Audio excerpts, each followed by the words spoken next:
صحیح. إن الحمد لله والصلاة والسلام على رسول الله ومن تبعهم ولا ما بعد. سب سے پہلے تمام قسم کی تعریفات حمد و ثنا اللہ رب العالمین ہی کے لیے ہے، جس نے ہم سب کے لیے خیرات اور برکات کے مہینے خصوصاً رمضان المبارک کا مہینہ نازل فرمایا، جس میں ہم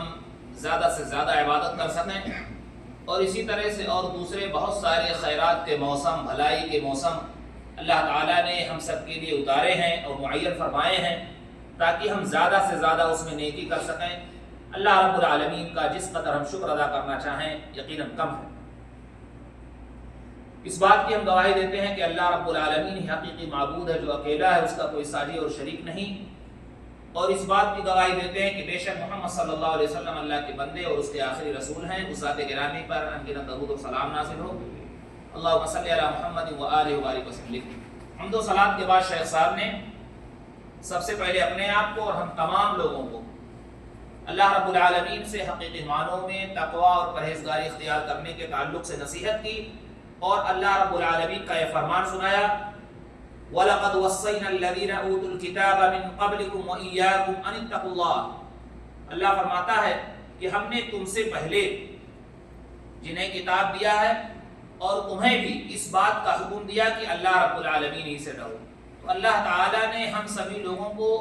اللہ سے ڈرنے، اسی سے تقوی اور پرہیزگاری اختیار کرنے کے تعلق سے نصیحت کی.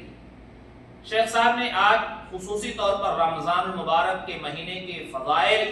اور ساتھ ہی ساتھ اس میں جو بہت ساری نعمتیں ہیں اس کا حصول کیسے ممکن ہے، کیا کام کریں، اللہ اور اس کے رسول صلی اللہ علیہ وسلم کے بتائے ہوئے طریقے پر عمل کریں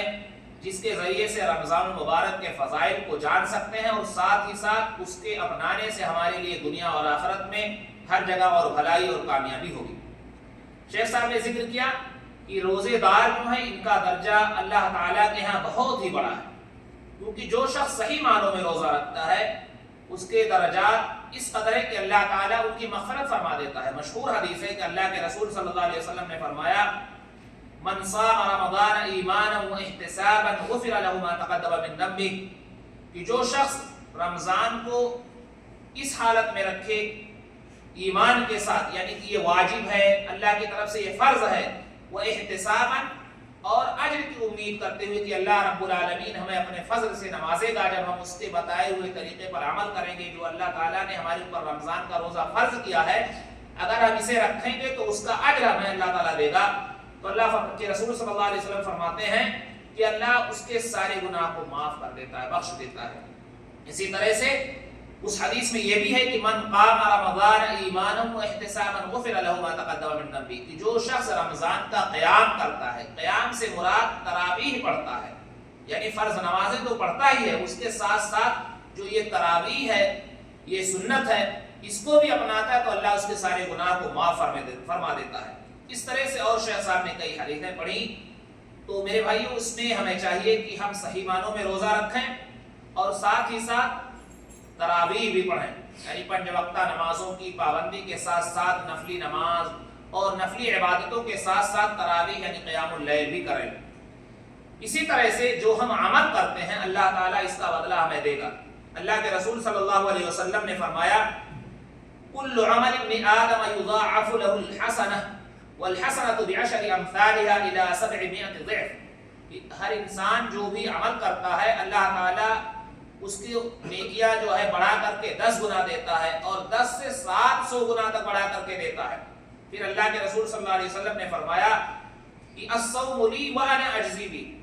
کہ روزہ بندہ میرے لیے رکھتا ہے اور میں ہی اس کا بدلہ دوں گا. یعنی اللہ تعالیٰ نے روزے کے لیے کچھ خاص ہی متعین نہیں فرمایا کہ اس کا بدلہ یہ ہے، اللہ نے اس کا بدلہ اپنے لیے خاص کر رکھا ہے.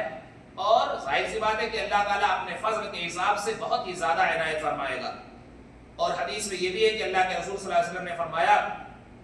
ایسا اس وجہ سے کہ وہ اپنے شہوات، کھانے پینے کی تمام کی چیزوں کو صرف اللہ کی رضا جوئی اور خوشنودی کے لیے چھوڑ دیتا ہے. اور روزے دار کے لیے 2 خوشی ہے، فرحۃ عند فطرہ و فرحۃ عند لقاء ربہ. ایک تو جب وہ افطار کرتا ہے اس کو خوشی میسر ہوتی ہے، دوسرا جب اللہ رب العالمین سے ملے گا تو اس کی خوشی دوبالا ہوگی. اور ساتھ ہی ساتھ ولا خلوف فیہ، اے رائحۃ فمہ اطیب عند اللہ من ریح المسک، کہ اس کے منہ کی بو اللہ کے نزدیک مشک سے زیادہ اچھی ہے، اور یہ مسلم کی روایت ہے۔ تو اللہ رب العالمین نے بہت ہی زیادہ خیر اور برکات اس شخص کے لیے رکھے ہیں جو اللہ تعالیٰ کے لیے اللہ کے بتائے ہوئے طریقے پر روزہ رکھتا ہے اور اپنے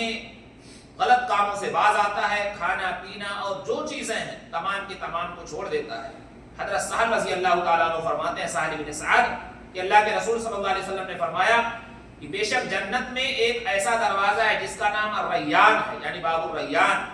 اس سے صرف روزے دار ہی لوگ داخل ہوں گے، اور جب سب روزے دار داخل ہو جائیں گے پھر یہ دروازہ بند کر دیا جائے گا۔ تو روزے داروں کے لیے اللہ تعالیٰ نے ایک خاص دروازہ رکھا ہے، تو یہ ظاہر سی بات ہے ان کا مقام مرتبہ بتاتا ہے۔ لہٰذا ہمیں چاہیے کہ ہم صحیح معنوں میں روزہ رکھیں اچھے سے، اور تمام ان غلط کاموں سے باز آئیں، اور اسی طرح سے روزہ رہتے ہوئے ہم غلط کام کوئی بھی ہو، ادنا سے ادنا، چھوٹی سے چھوٹی جو برے اخلاق ہیں یا دوسرے غلط چیزیں ہیں جو غصہ دلانے والے ہیں، جو حرام کام کی طرف لے جانے والے ہیں، شیخ صاحب نے کہا ان تمام چیزوں سے ہمیں باز آنا چاہیے۔ خصوصی طور پر اگر کسی معاملے میں کسی سے کوئی جھگڑا اور کوئی ایسی بات آ جاتی ہے تو اللہ کے رسول صلی اللہ علیہ وسلم نے بھی اس تعلق سے نصیحت فرمائی ہے۔ آپ صلی اللہ علیہ وسلم نے فرمایا وَإِذَا كَانَ يَوْمُ صَوْمِ أَحَدِكُمْ فَلَا يَرْفُثْ وَلَا يَسْخَطْ وَإِنْ سَابَّهُ أَحَدٌ أَوْ قَاتَلَهُ فَلْيَقُلْ إِنِّي امْرُؤٌ صَائِمٌ، کہ جب تم میں سے کوئی روزہ سے ہو تو ظاہر کوئی ایسی غلط بات نہ کرے، گالی گلوچ نہ بکے، اگر کسی نے اس کو کچھ الٹا سیدھا کہہ دیا، برا بھلا کہہ دیا، تو کہے کہ بھائی میں روزے سے ہوں، یعنی وہ جواب نہ دے، غلط کام کی طرف نہ آئے جس کے ذریعے سے معاملہ اور خراب ہو، صبر کرے اور کہے کہ خلاص میں روزے سے ہوں، یعنی ان چیزوں میں نہ پڑے، تو اس کا اجر بہت زیادہ ہے۔ اسی طرح سے حضرت ابو ذر رضی اللہ تعالیٰ عنہ کہتے ہیں کہ نبی صلی اللہ علیہ وسلم نے فرمایا جو شخص قیام کرتا ہے یعنی تراویح پڑھتا ہے جب تک کہ امام پڑھتا ہے، اور جب امام پڑھ چکے تو اس کے بعد پھر ہٹتا ہے تو اس کو پورے رات کو قیام اللیل کا ثواب ملتا ہے۔ تو اس لیے کوشش کریں کہ تراویح ضرور پڑھیں، ٹائم نکالیں، اور یہ نیکی بار بار جو اللہ تعالیٰ نے ہمیں یہ موقع دیا ہے، جیسا کہ شیخ صاحب نے فرمایا کہ اللہ نے یہ ہمارے لیے موسم بنائے ہی ہیں تاکہ ہم زیادہ سے زیادہ اس میں نیکیاں کر سکیں، اجر کما سکیں، خیر و برکات کر سکیں، بھلائی کر سکیں۔ حضرت ابو ہریرہ رضی اللہ تعالیٰ عنہ کی مشہور روایت ہے کہ نبی صلی اللہ علیہ وسلم نے فرمایا کہ جب رمضان کا مہینہ داخل ہوتا ہے تو جنت کے سارے دروازے کھول دیے جاتے ہیں، وغلقت ابواب جہنم، اور جہنم کے سارے دروازے بند کر دیے جاتے ہیں، وسلسلت الشیاطین، اور شیاطین سارے کے سارے جکڑ دیے جاتے ہیں۔ ظاہر سی بات یہ کس لیے؟ تاکہ بندہ سے زیادہ عبادت کر سکے، گناہوں سے باز آ سکے، برائیوں سے دور رہ سکے۔ تو یہ سب ہمارے لیے ہے، لہٰذا اس کو غنیمت سمجھیں اور زیادہ سے زیادہ نیکی کریں۔ شیخ صاحب نے یہاں ایک چیز کی نصیحت یہ کی کہ رمضان المبارک میں ہمیں نیکیوں میں بڑھ چڑھ کر حصہ لینا چاہیے۔ خود ہمارے پیارے رسول صلی اللہ علیہ وسلم رمضان کے مہینے میں سخاوت آپ کی اور زیادہ ہو جاتی تھی۔ آپ صلی اللہ علیہ وسلم تو بہت زیادہ سخی تھے، اپنے لیے کبھی کچھ نہیں رکھتے تھے، جو چیزیں آئیں لوگوں میں بانٹ دی، تقسیم کر دی۔ لیکن رمضان المبارک کے مہینے میں خصوصی آپ صلی اللہ علیہ وسلم کا یہ عمل تھا، جیسا کہ مشہور حدیث ہے نبی صلی اللہ علیہ وسلم کے بارے میں آتا ہے کان رسول اللہ صلی اللہ علیہ وسلم اجود الناس وکان اجود ما یکون فی رمضان، کہ نبی صلی اللہ علیہ وسلم لوگوں میں سب سے زیادہ سخی تھے، اور رمضان کے مبارک مہینے میں آپ کی سخاوت اور زیادہ ہو جاتی تھی۔ تو شیخ صاحب نے نصیحت یہ کی کہ ہمیں چاہیے کہ ہم اس میں زیادہ سے زیادہ سخاوت بھی کریں، غریبوں کو، مسکینوں کو، محتاجوں کو، اور جو بھی بھوکے ہیں ان سب کے لیے صدقات و خیرات کریں، نیکیاں کریں اور اچھائیاں کرتے رہیں۔ بہت سارے لوگوں کے بارے میں شیخ صاحب نے یہ خصوصی نصیحت کی کہ اللہ تعالیٰ نے قرآن میں ذکر کیا ہے کہ وہ محتاج ہیں، پریشان ہیں، اور انہیں دینا چاہیے صدقات، زکوٰۃ، مالی مدد، لیکن ان کو وہ لوگوں کے سامنے ہاتھ نہیں پھیلاتے ہیں، لیکن آپ ان کے چہرے سے پتہ پا سکتے ہیں اگر صحیح معنوں میں دیکھا، جیسا کہ اللہ تعالیٰ نے اس قرآن میں ذکر فرمایا ہے یحسبهم الجاہل اغنیاء من التعفف تعرفهم بسیماهم لا يسألون الناس الحافا، کہ جاہل جو ہیں انہیں مالدار سمجھتے ہیں، کیوں؟ اس لیے کہ کسی سے مانگتے نہیں، ادھر ادھر مجھے دے دو یا اس طرح سے۔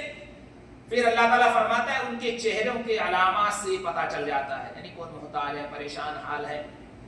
اور وہ کسی سے چمٹ کر بھی نہیں مانگتے ہیں۔ تو شیخ صاحب نے یہاں پر خصوصی نصیحت کی کہ بہت سارے لوگ مانگنے والوں کا ایسا گروہ ہے جو لوگوں کے جائز حقوق کو وہ مانگ لیتے ہیں، اور جو حقیقی معنوں میں جو پریشان حال ہیں، مجبور ہیں، لیکن کسی کے سامنے ہاتھ نہیں پھیلاتے ہیں، شرماتے ہیں، ایسے لوگوں کو ضرور دینا چاہیے، خود اللہ کا حکم ہے۔ اور شیخ صاحب نے یہ نصیحت ہمارے لیے خصوصاً کی ہے اس لیے ہمیں چاہیے کہ خاص طور پر جو ایسا کھانے کمانے کا ایک ذریعہ بنا لیے ہیں موجودہ وقت میں، نہ جانے کیسے کیسے ڈھونگ رچ لیے ہیں کہ جو حقیقی معنوں میں مانگنے والے ہیں، تو حقیقی معنوں میں جو محتاج ہیں وہ محروم ہو جاتے ہیں اور لوگ انہیں نہیں دے پاتے ہیں۔ تو شیخ صاحب نے خصوصی طور پر یہ بھی نصیحت کی، ساتھ ہی ساتھ بتایا کہ اللہ تعالیٰ نے رمضان کے مہینے میں جو ہمیں کھانے پینے کی اشیاء میسر فرمائی ہیں، اس میں ہم فضول خرچی نہ کریں، بہائیں نہیں، پھینکیں نہیں، ضائع نہ کریں۔ یہ اللہ کی نعمتیں، اس کی قدردانی کریں، اس کی اہمیت کو سمجھیں، اللہ کا شکر ادا کریں۔ جو زیادہ بڑھ جائے اس میں غریبوں میں، لوگوں میں تقسیم کر دیں تاکہ وہ لوگ بھی خوشی اور میسر کے ساتھ، خوشی کے ساتھ وہ لوگ کھا سکیں۔ تو اس طرح سے شیخ صاحب نے قیمتی نصیحتیں کی ہیں اور اس کا بہت ثواب ہے، اس تعلق سے بھی بتایا۔ لہٰذا ہمیں چاہیے کہ ہم کسی بھی طرح سے فضول خرچی اور ان تمام چیزوں سے بچ کر کے رہیں اور اللہ رب العالمین سے ڈرتے رہیں۔ ہم تمام کے تمام لوگ یہ جانتے ہوئے کہ ایک دن اللہ سے ملنا ہے، جو بھی ہم کرتے ہیں اللہ کے سامنے ہمارے پاس وہ تمام کی تمام چیزیں آ جائیں گی۔ لہٰذا ہمیں چاہیے کہ ہم زیادہ سے زیادہ نیکیاں کریں، خیرات کریں اور اللہ اس کے رسول صلی اللہ علیہ وسلم کے بتائے ہوئے طریقے پر عمل کریں، اسی میں ہمارے لیے بھلائی اور کامیابی ہے۔ میرے بھائیوں،